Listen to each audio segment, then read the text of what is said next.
ஓம் நமோ பிரம்மண்ய தேவாய கோபிராமண ஹிதாய ச ஜெகத்ஹிதாய கிருஷ்ணாய கோவிந்தாய நமோ நமஹா.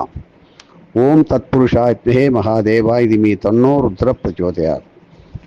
விஸ்வாவசு வருஷம் வைகாசி மாதம் வளர்பிறை பௌர்ணமி 10/6/2025 கிரிவலம் வருகின்ற பொழுது வருகின்ற சித்தருடைய தலைவர் இவர் யார்? உச்சிஷ்ட ஓஜோதாயக சித்தர் என்கின்ற மகா சித்த புருஷனுடைய தலைமையிலே பல கோடி சித்தர்கள் சேர்ந்து ஒன்றாக கிரிவலம் வருகின்ற நல்ல நாள். இந்த வைகாசி மாத பௌர்ணமியிலே கிரிவலம் ஆற்றுபவரே இந்த மூலிகை அமிர்த லோகத்திலிருந்து, மூலிகாமிர்த லோகம்னு சொல்லுவாங்க, அங்கிருந்து வரும் உச்சிஷ்ட ஓஜோதாயக சித்தர் இவருடைய பெயர். மறுபடியும் பல 100 ஆண்டுகள் கழித்து கூட இவர் வருவார், இப்பொழுது வரமாட்டார். இந்த பௌர்ணமி நல்ல நாளிலே நீங்கள் எல்லாம் இதை உபயோகப்படுத்தி கொள்ள வேண்டும், எல்லோருக்கும் சொல்ல வேண்டும். பல அரிய கிடைக்கக்கூடிய, கிடைக்காத, நாம் காணவே முடியாத அரிய விதமான மூலிகைகளின் ஔஷத சக்திகள், மருத்துவ சக்திகள் அண்ணாமலை பூமியிலே மிகுந்து அன்றைக்கு காணப்பட போகிறது. நீங்கள் ஒவ்வொருவரும் நீண்ட நாட்களாக பலருக்கும் வதக்கி வாட்டி எடுக்கும் நோய்க்கான காரணத்தை அவரவரே மனசாட்சியாக நிதானமாக ஏன் வந்தது, எப்படி வந்தது, காரணம் என்ன என்று நொந்து கொள்ளாமல் அதற்கு ஆத்ம விசாரம் என்று பெயர் ரீகலெக்ட் பண்ணி பார்க்க வேண்டும். அப்படி அதற்கான தான தர்மங்களை செய்த வர்ணத்திலே நீங்கள் கிரிவலம் ஆற்றுவதே இந்த மாத பௌர்ணமிக்கு அந்த நல்ல நாளிலே ஒரு பெரிய விசேஷம் நடக்க இருக்கின்றது. இந்த முறைக்கு நமக்கு தேவை 2. ஒன்று ஆழ்ந்த குரு பக்தி, மற்றொன்று ஆழ்ந்த தெய்வ நம்பிக்கை. இவை முக்கியமானதாக இருக்கும்.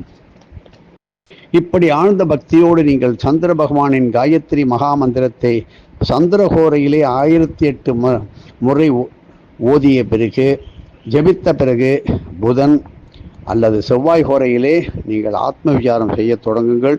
தகுந்த விடைகள் எளிமையாக விரைவாக கிட்டிவிடும். சில நேரங்களிலே ஒரே கேள்விக்கு பலவிதமான விடைகள் கிடைக்க வாய்ப்பு இருக்கு. இது பல பிறவிகளிலே வெவ்வேறு முறையிலே நாம் சேர்த்து கொண்ட கர்ம வினைக்கான விடைகளாக இருக்கும். வெவ்வேறு விடைகளுக்கு ஏற்றது போல வெவ்வேறு தான தர்மங்களை செய்வதும் உத்தமமான பலனை தரும். சந்திர பகவானுடைய காயத்ரி என்ன? ஓம் தத்புருஷாய வித்மகே மதிகாரகாய தீமகி தன்ன ஸ்ரீ சிவ சந்திரமூர்த்தி பிரச்சோதயாத். மீண்டும், ஓம் தத்புருஷாய வித்மகே மதிகாரகாய தீமகி தன்னஹ ஸ்ரீ சிவ சந்திரமூர்த்தி பிரச்சோதயாத். ஓம் தத் புருஷாய வித்மகே மதிகாரகாய தீமகி தன்ன ஸ்ரீ சிவ சந்திரமூர்த்தி பிரச்சோதயாத். இப்படி உச்சிஷ்ட ஓஜோதாயக சித்தரின் கிரிவல முறை எப்படின்னு நல்ல விளக்கமாக பார்ப்போம். திரு அண்ணாமலை புண்ணிய பூமியிலே பல அரிய விதமான மூலிகைகள் இருக்கு. இப்படி சொல்லப்போனால் தேவலோக மருத்துவர்களான அஸ்வினி தேவர்கள் அவர்கள் கூட ஒரு குறிப்பிட்ட நாட்களிலே கிரிவலம் செய்து ஆதி அருணாச்சலேஸ்வரின் முழுமையான அனுமதி பெற்று இங்கு மட்டுமே காணக்கூடிய, வளரக்கூடிய அரிய மூலிகைகளை இங்கிருந்து தேவலோகத்திற்கு எடுத்து செல்வது உண்டு. இப்படி சுயநலம் மிகுந்த சராசரி மனிதனின் கண்களுக்கு இது தெரியாது. அதுபோல உச்சிஷ்ட ஓஜோதாயக சித்தர் சில அரிய இவைகளை மூலிகாமிர்த லோகத்திற்கு கொண்டு செல்வதற்காகவும் மற்றும் மக்களை வாட்டி எடுக்கும் நீண்ட நாள் நோய்களின் நிவர்த்திக்காகவும் இந்த கிரிவலத்தை இவர் ஆற்ற இருக்கின்றார். இந்த சித்தர் மூலிகாமிர்த லோகத்தில் வளரும் மூலிகைகளின் சாற்றினை பசுனையில் கலந்து ஒரு குடத்தில் அப்படியே ஏந்தியபடி இந்த கிரிவலத்தை செய்ய இருக்கின்றார்.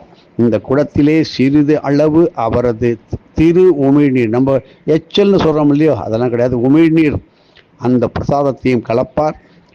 1000 வருஷங்கள் ஔஷத புரீஸ்வரரின் நாமங்களை நாவால சொல்லியதால், ஜெபித்ததால் அவர் திருவாயிலே ஊறும் திரு உமிழ்நீர் சொல்லக்கூடாது. உமிழுக்கு கூட அதீதமான மருத்துவ சக்தி இருக்கு. எப்படி கருவூரார் தஞ்சையிலே தனது உமிழ்நீரை கொண்டு தஞ்சை சிலையினை அப்படியே பிரதிஷ்டை செய்தாரோ, அதுபோல இவரது திரு உமிழ் பிரசாதமே பல நோய்களுக்கு பெரும் மாமருந்தாக விளங்க இருக்கின்றது. கிரிவலம் முடிந்த பிறகு அந்த உமிழ்நீர் கலந்த மூலிகை நெய்யினை கொண்டு ஒரு யாகம் செய்வார். அந்த யாகம் வளர்த்து திரு அண்ணாமலை பூமியிலே வெளியிலே புகை ரூபமாக கலக்க செய்ய இருக்கின்றார். ஆத்ம விசாரம் கொண்ட நீங்கள் அப்படி ஆத்ம விசாரம் கொண்ட பிறகு உங்களுக்கு கிடைத்த விடையின் பலனை நீங்கள் தான தர்மங்களோடு கூடிய கிரிவலம் ஆற்றும் பக்தர்களின் உடலுக்குள்ளே இந்த தெய்வீக ஹோம புகையானது அப்படியே சூக்ஷமமாக உள்ளே சென்று புகுந்து நோய் நிவர்த்திக்கு வழிவகுக்க இருக்கின்றது. இந்த மாத பௌர்ணமியிலே நோயால் அகப்பட்டு வாடிக்கொண்டு இருக்கும் இன்னும் ஒருவரை சேர்த்து கொண்டு கிரிவலம் ஆற்றுவது மிக விசேஷம். தான் செய்யும் இந்த கிரிவல புண்ணிய பலனை நோயால் அகப்பட்டு கிரிவலம் ஆற்றவே முடியாமல் இருக்கும் ஒருவருக்கு அர்ப்பணம் செய்வதும் ஒரு சிறந்த தெய்வீக சமுதாய சேவையாக சித்தர்கள் போற்றுகின்றார்கள். சாக்த பாரம்பரியத்திலே வந்த ஸ்ரீ சேஷாத்ரி சுவாமிகள் பல வருட காலங்களிலே இந்த கிரிவலத்தை செய்து அதன் பலனை என்ன செய்தார்? அவரது தாய் மற்றும் தந்தை மற்றும் உலக மக்களுக்காக அர்ப்பணித்தார். மருந்துகளை ஏந்தியபடி நீங்கள் உபயோகிக்கும் தற்காலம் சாப்பிடுகின்ற உண்கின்ற மருந்துகளை ஒரு மஞ்சப்பையிலே வைத்து ஏந்தியபடி கிரிவலம் செய்து அதை நோயாளிகளுக்கும் தானம் அளிக்கலாம். சரியான மருந்துகளை மட்டும் கொடுக்க வேண்டும். ஏதோ ஒரு மருந்தை கொடுத்தோம், அதில் முடிந்து விட்டது கதை என்று நினைக்கக்கூடாது.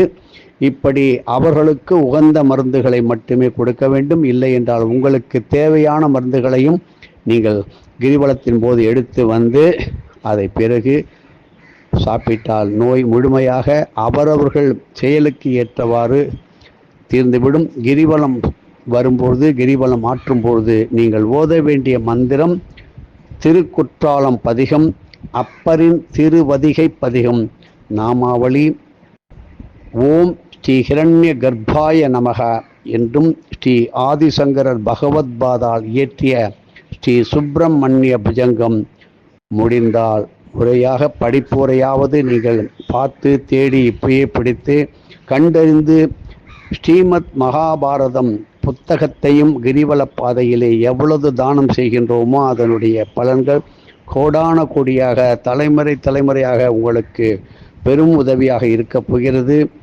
வேத முதல்வனான மகாகணபதியின் திரு உமிழ்நீர் எச்சல்னு சொல்ல முடியும் தொடர்பு கொண்டு அது எழுதப்பட்டது தான் ஸ்ரீமத் பாகவதம், ஸ்ரீமத் மகாபாரதம்.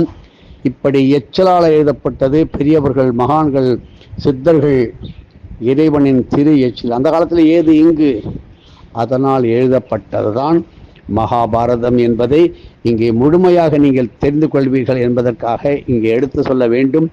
எந்த பேப்பர் வந்தது, எங்கே இங்கு இருந்தது, எங்கே மை இருந்தது, இறைவனுக்கு இதெல்லாம் தேவையில்லை. ஆகையினால் அப்படிப்பட்ட ஒரு நிகழ்வு நடந்ததனால் இப்படி ஸ்ரீமத் பாகவத புத்தகங்களை தானம் கொடுப்பதும், அப்படி செல்பவர்களிடம் கொடுத்து அனுப்பி இதை தானம் செய்யுங்கள் என்று சொல்வதும் அளவற்ற புண்ணியத்தை சேர்த்து தருகின்ற அற்புதமான விஸ்வாவசு வருஷம் வைகாசி மாத பௌர்ணமி கிரிவல திருநாளை கொண்டாடி மகிழ்கள். எல்லோருக்கும் இதை சொன்னால் பலன்கள் ஒன்றுக்கு 100ஆக 1000ஆக பெருகி உங்களை தலைமுறையாக இடைவெளி இல்லாமல் காத்து அருளும். எதுவும் என்னுடையதல்ல, அனைத்தும் உன்னுடையதே அருளாளா அருணாச்சலா.